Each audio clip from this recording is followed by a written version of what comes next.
In this 8th talk, I want to continue with the Enlightenment. Having dealt mainly with the Scottish Enlightenment in the previous talk, I will talk a little about the French Enlightenment and then the differences between this Enlightenment view and the later evolutionary view, and finally about the reaction against the Enlightenment. The extraordinary thing which one has to consider in the 18th century is this burst of creative thought which laid the foundations for modern social sciences, particularly in Scotland and France. And as I pointed out before, it was through the contrast between their own civilization societies in the north and in France that, in contrast to England and what was happening there, that thinkers began to feel that they could shape and model their society on new worlds to the south or to the north. It's interesting that Voltaire, in his letters from England, that Montesquieu, in a great deal about England, in Rousseau's period in England, many of the French writers up to Tocqueville married an English wife and lived a good deal in England. They were very Anglophile and saw the hope of a more rational, tolerant, balanced, non-Ancien Regime society in England and then spreading to America. And they used England in a sense as a stick with which to beat their own particular Ancien Regime in France.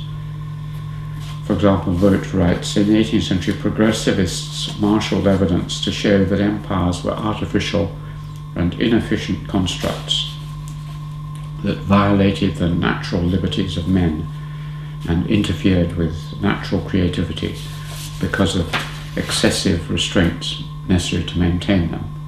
Voltaire was one of the most famous, of course, in a lot of his writings, and particularly in his essay on history in 7 volumes published in 1756, which Hay describes as which may fairly claim to be the first general or universal history of mankind. Later, Condorcet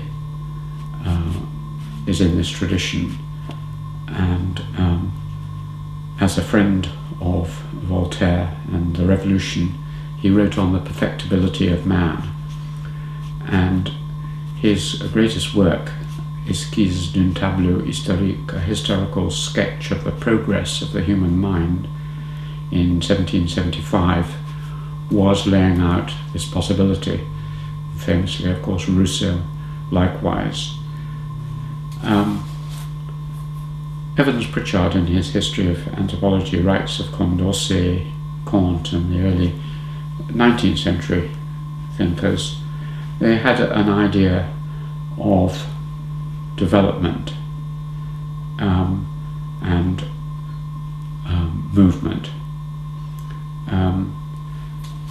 and they joined therefore with the Scottish school, which Burrow, in his Liberal Dissent, describes the Scottish school again. This use of the concept of the progress of society is the key to the interpretation of constitutional history provided by the 18th century Scottish school of sociological or philosophical historians, most notably David Hume, Adam Smith, and John Miller.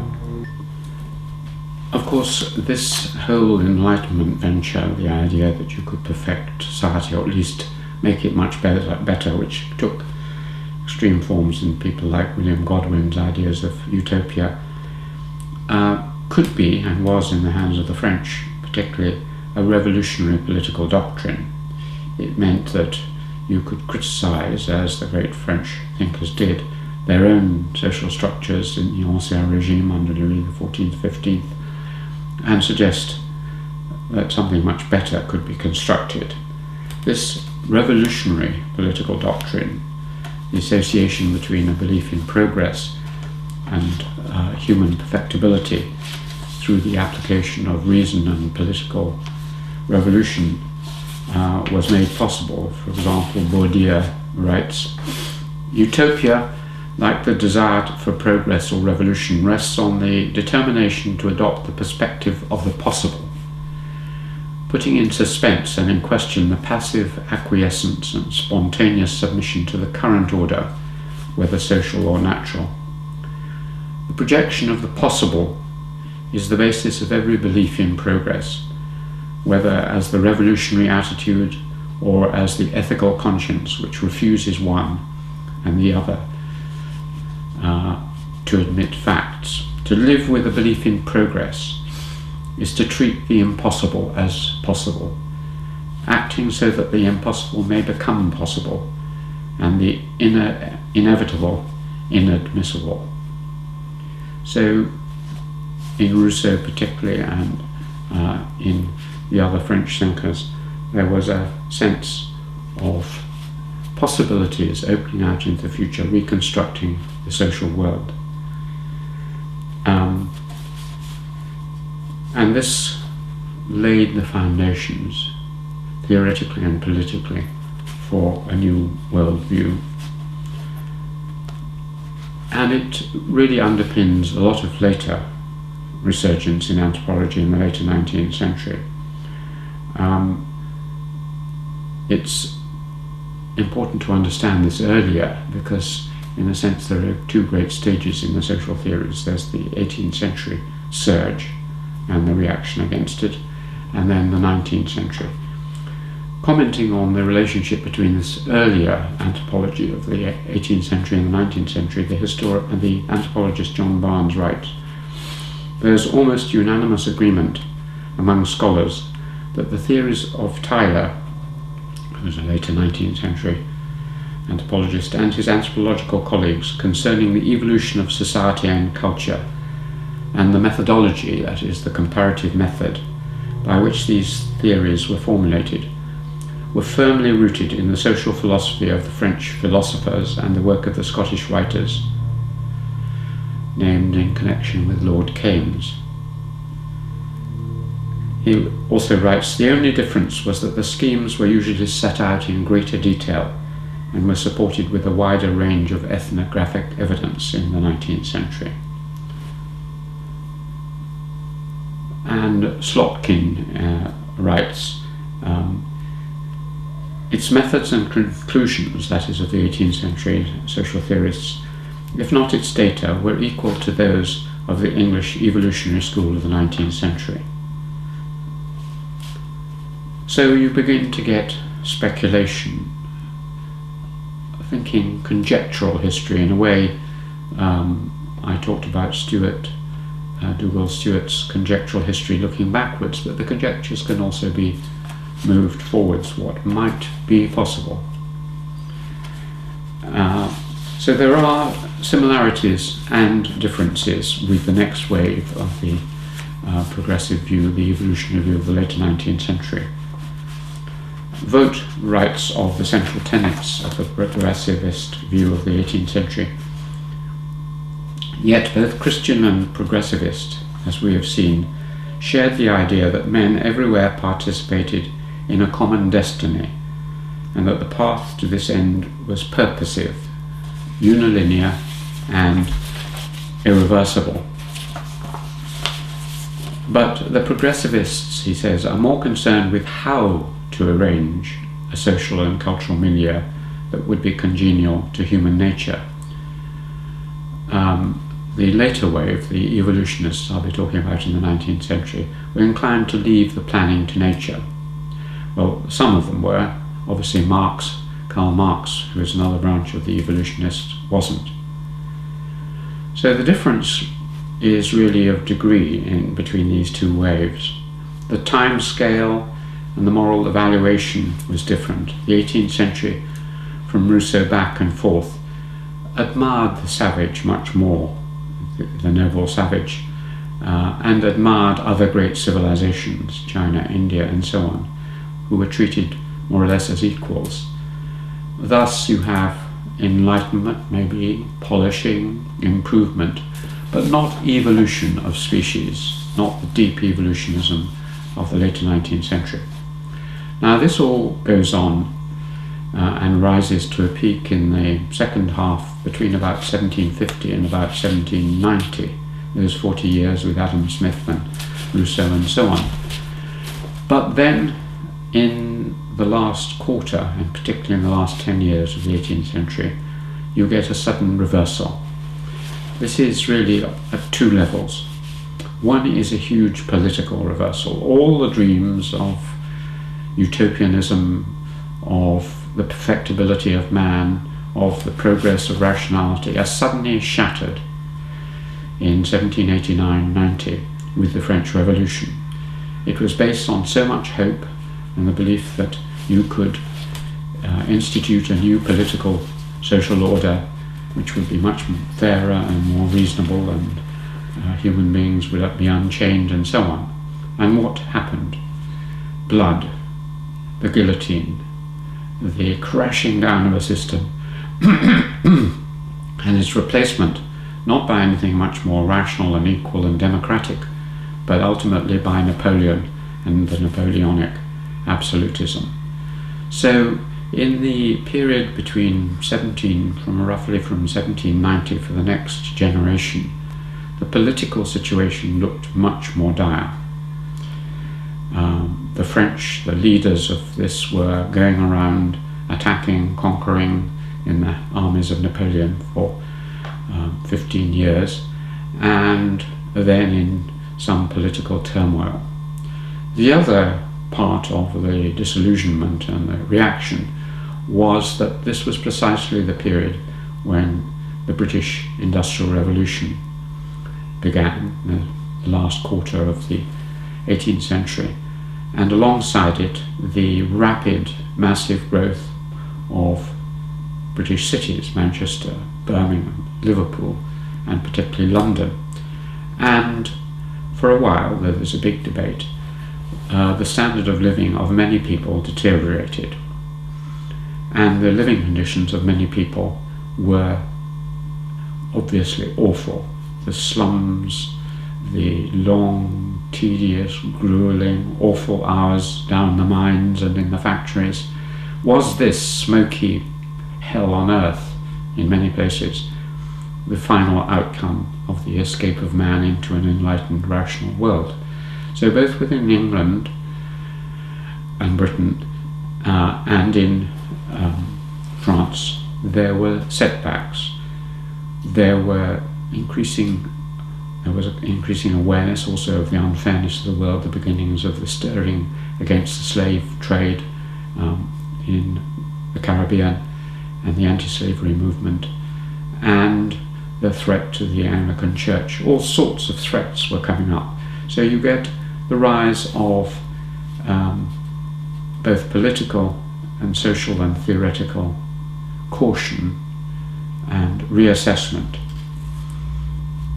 In philosophy, poetry, art, music, the heady optimism of the early Romantic movement of Wordsworth, Coleridge and others gave way to conservatism and pessimism, and later to the attempt to revive earlier innocent ages in the Gothic revival. The watershed was the French Revolution.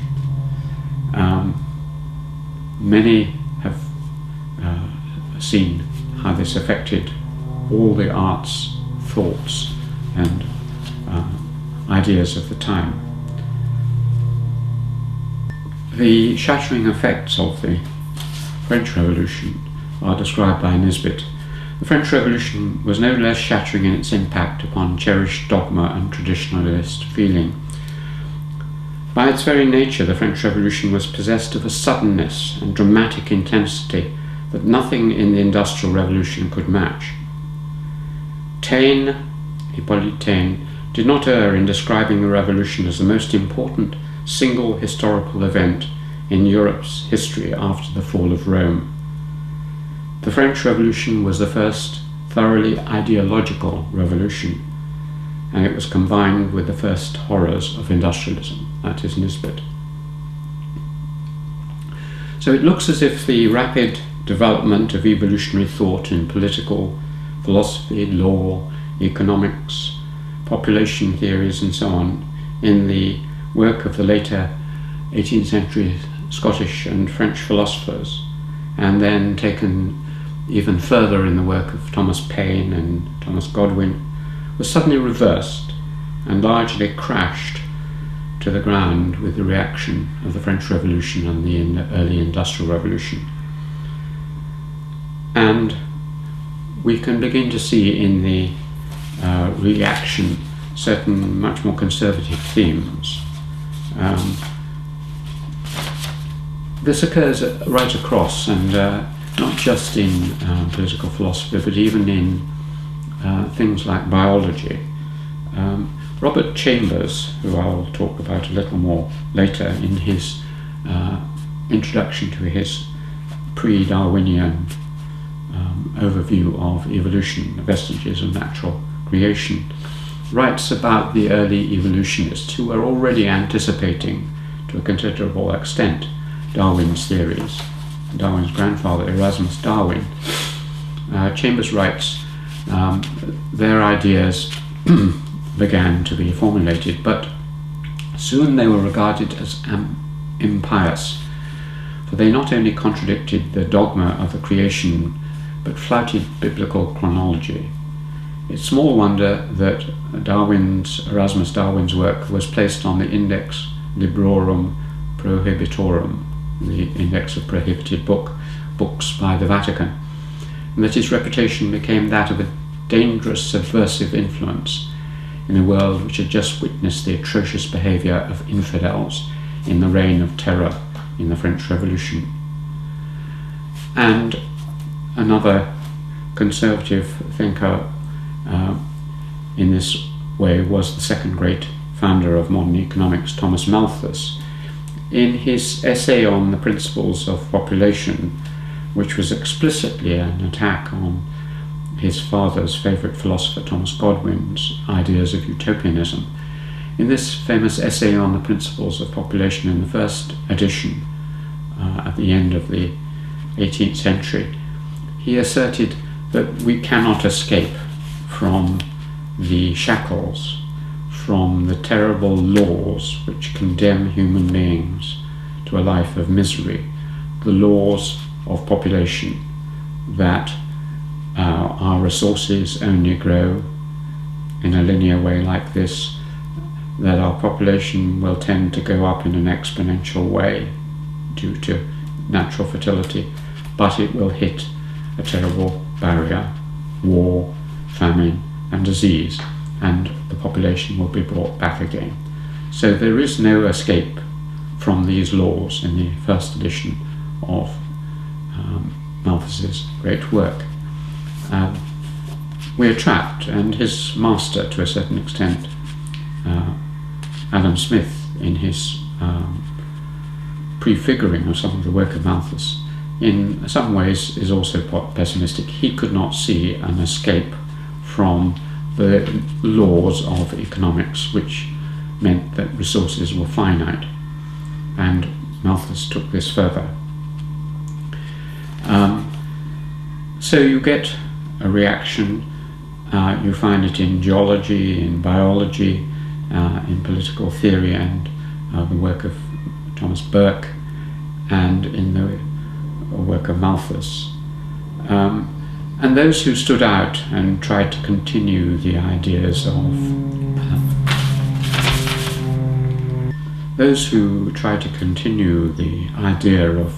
Erasmus Darwin, that there was some kind of evolution going on, were subjected increasingly to ridicule and condemnation. For example, Sir William Lawrence, who was Professor of Anatomy and Surgery to the Royal College of Surgeons, in his lectures on comparative anatomy and physiology, delivered between 1816 and 1818, raised these lectures, according to Haddon in his History of Anthropology, raised an immediate outcry, and the author, to use his own words, was charged with the unworthy design of propagating opinions detrimental to society, and of endeavouring to enforce them for the purpose of loosening those restraints in which the welfare of science exists.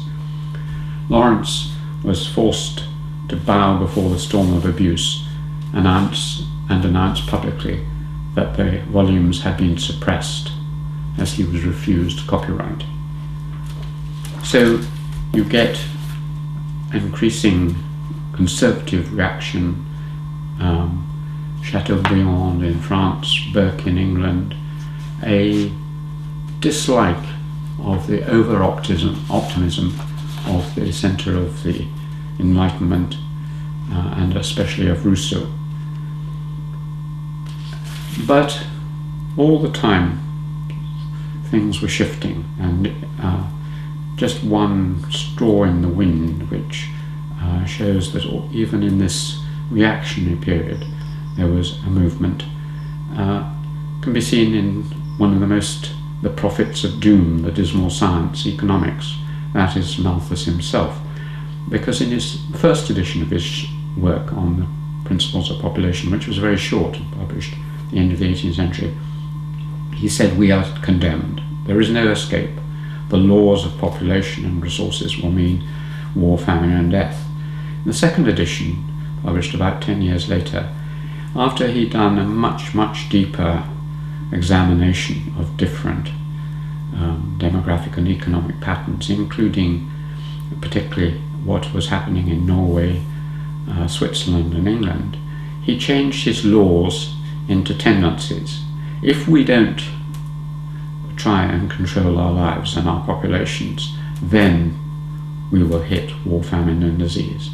But some countries, including his own, England, had actually managed, through raising the age of marriage, through non-marriage and other mechanisms, had managed to slow down population growth at certain periods. So the future is in our hands. There is a more optimistic message. And that message, which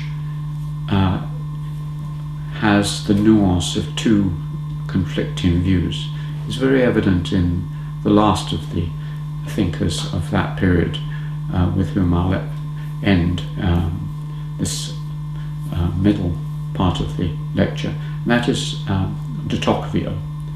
De Tocqueville was, to my mind, one of the very greatest of thinkers, and there is a pessimistic and an optimistic streak in de Tocqueville, particularly in his account of America. On the one hand, he admires it hugely, he sees its huge potential, and he sees it going ahead in things which he admired greatly: liberty, equality, fraternity, and all those things. On the other hand, he also foresaw that this might lead to a new kind of absolutism, to the destruction of the natural world and resources of America, to the terrible problems of slavery, which were already there. And therefore, de Tocqueville is both an optimist and a pessimist. And he takes us through to the end of this period, the publication of his Ancien Régime, 1854, which is the end of the first Enlightenment period and its reaction, and will herald the beginning of the second great wave of the foundation of the social sciences, that is evolutionism, to which I'll turn in my next talk. Thanks.